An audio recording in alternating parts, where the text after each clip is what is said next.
Ever wondered who really founded Chicago? You might think of big names from history books, but the true story starts with a man who defied every expectation of his time. This is the story of Jean-Baptiste Pointe Du Sable, a black man, a pioneer trendsetter, and the first permanent resident of a place that would become one of America's greatest cities, Chicago. So, who was this incredible man? The exact details of his birth are a bit of a mystery, but historians believe he was born around 1745 in St. Mark, Haiti. His father was likely a French mariner, and his mother an enslaved woman of African descent. From this diverse background, Du Sable became fluent in French, Spanish, English, and several indigenous languages. This linguistic talent would become his superpower in the North American frontier. Life in the 18th century was full of challenges, especially for a free man of color. Imagine leaving the Caribbean, surviving a shipwreck near New Orleans, and then making your way north into the wild, untamed interior of America. Du Sable wasn't just surviving, he was thriving. He was a skilled fur trader, an entrepreneur with a vision, navigating the complex relationships between European powers and various indigenous nations. He was respected for his fairness and his keen business sense. His journey eventually led him to the shores of Lake Michigan, to a place the local Potawatomi people called as Chicago. It was a marshy, wild area at the mouth of a river. Most traders just passed through, but Du Sable saw something different. He saw potential. He saw a hub. Around the 1780s, he established a permanent settlement there. This wasn't just a simple cabin. Du Sable built a bustling trading post. It included a large, furnished home for his family. He had married a Potawatomi woman named Kitawaha, also known as Catherine, and they had 2 children. His property had a bakehouse, a dairy, a smokehouse, a poultry house, workshops, and stables. It was a proper, thriving homestead.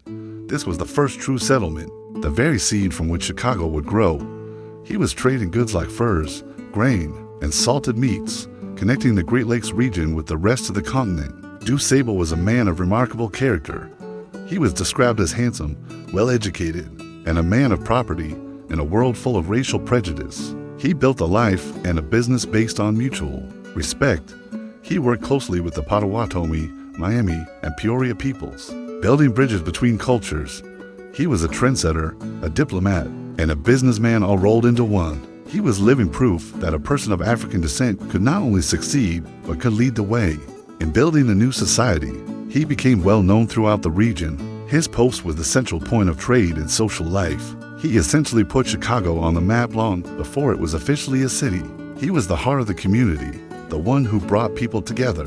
He was a true founder, laying the economic and social foundation for everything that came after. So why isn't he as famous as other American founders? Renaissance period. Everything black related whitewashed or erased. The reasons are complicated. In 1800, Du Sable sold his entire estate and moved away to Missouri. We don't know for sure why he left. Some historians suggest the increasing American presence after the Northwest Indian War made the area less hospitable for him and his family. The narrative of Chicago's founding was later dominated by others, and Du Sable's pioneering role was often overlooked or minimized in history books for centuries. He passed away in St. Charles, Missouri, in 1818 and was buried in a local Catholic cemetery in an unmarked grave. For a long time, his legacy was nearly lost to history, but truth has a way of coming to light.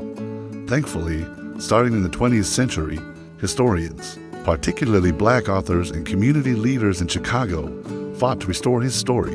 They pieced together the evidence and championed his name. They demanded that the founder of their city get the recognition he deserved. Today, Jean-Baptiste Pointe Du Sable is finally being celebrated in Chicago. You'll find Du Sable High School, the Du Sable Museum of African American History, and Du Sable Harbor. A beautiful monument stands in Pioneer Court, right near the spot where his trading post once thrived. And most recently, the city's iconic Lakeshore Drive was renamed Jean-Baptiste Pointe Du Sable Lakeshore Drive. In his honor, his story inspires us today because it's a story of resilience, vision, and breaking barriers. He was a man who saw opportunity where others saw wilderness. He built a multicultural community based on trade and respect in the time of conflict and prejudice. He is a powerful reminder that history is full of unsung heroes and that the foundations of our world were built by people of all colors and backgrounds. Jean-Baptiste Pointe Du Sable wasn't just a footnote in history. He was the first chapter in the story of Chicago, the original well-dressed dapper who started that trend in dress sense, a legend who reminds us to look deeper, to question the stories we're told, and to celebrate the true pioneers who shaped our world. Thank you so much for watching. If you found this story as fascinating as I do, please hit that like button, subscribe for more hidden histories, and share this video to help spread the incredible legacy of Jean-Baptiste Pointe Du Sable. See you in the next one.